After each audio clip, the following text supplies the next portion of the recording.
তৃণমূল গরুর টাকা চুরি করে জানি, চাকরি চুরি করে জানি, স্বাস্থ্য চুরি করে সব জানি। তৃণমূল কি করে বাংলার মানুষ সব জানে। কিন্তু গতকাল আমরা কি দেখলাম, তৃণমূলের যে মালকিন তিনি ইডির ফাইলও চুরি করছে। গোটা ভারতবর্ষে কোনো জায়গা দেখতে পারবেন না, কোন মুখ্যমন্ত্রীকে এই অবস্থায় দেখতে পারবেন না।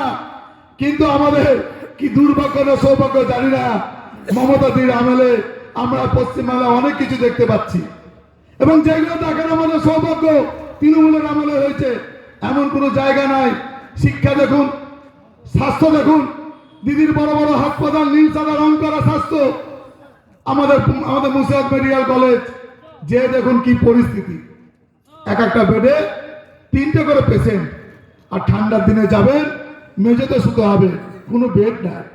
দিদি গর্ব করে বলে আমি স্বাস্থ্যসাথী কার্ড করেছি, সেই স্বাস্থ্যসাথী কার্ডে কোনো উন্নয়ন হয় না। আজকে মোদীজি যে আয়ুষ্মান ভারত কার্ড চালু করেছিল ভারতবর্ষের মানুষের জন্য, সমস্ত রাজ্যে চলছে, কিন্তু আমাদের দুর্ভাগ্য দিদির জন্য আমরা সেই সুযোগ সুবিধা থেকে বঞ্চিত পাই না। এমন কোনো বাড়ি নাই এখন যাদের অসুখ বিসুখ নাই, সেই অসুখ বিসুখ থাকলে পরে আমরা ভারতবর্ষের যে কোনো জায়গায় গেলে পরে এই আয়ুষ্মান ভারত স্বাস্থ্যসাথী কার্ড থাকলে 5 লক্ষ টাকা আমি সাবসিডি পাবো। আমরা কার্ড পেয়েছিলাম, কিন্তু মমতা দি এই রাজ্যের মানুষকে এই উন্নয়ন মোদীজির নাম হয়ে যাবে, বাংলার মানুষকে বিতাড়িত করে রেখেছে। বাংলার মানুষকে এই সুযোগ সুবিধা হাত থেকে দূর করে রেখেছে মমতা। এই মমতাকে বাংলার মানুষ 26-এ দূর করে দিবে। এই মমতা দিন আমলে বেকার যুবকদের কোনো কাজ নাই।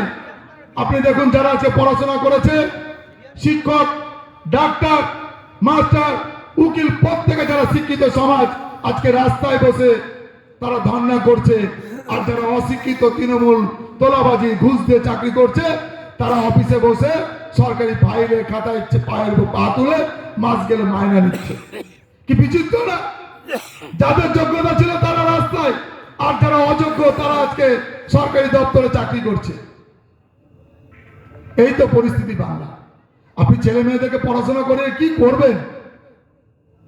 আজকে কোনো জায়গায় কোনো চাকরি নেই, কর্মসংস্থান নেই।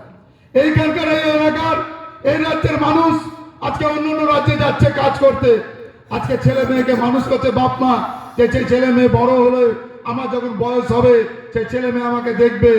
কিন্তু কি দেখুন কি ভাগ্যের কি পরিহাস, এইখানে কাজ নাই, কর্মসংস্থান নাই, যে ছেলে মেয়ে বাড়িঘর ছেড়ে মা বাবাকে ছেড়ে আজকে পেটের চিন্তা করতে, আজকে পরিবারকে বাঁচানোর জন্য তারা অন্য রাজ্যে যে কাজ করছে।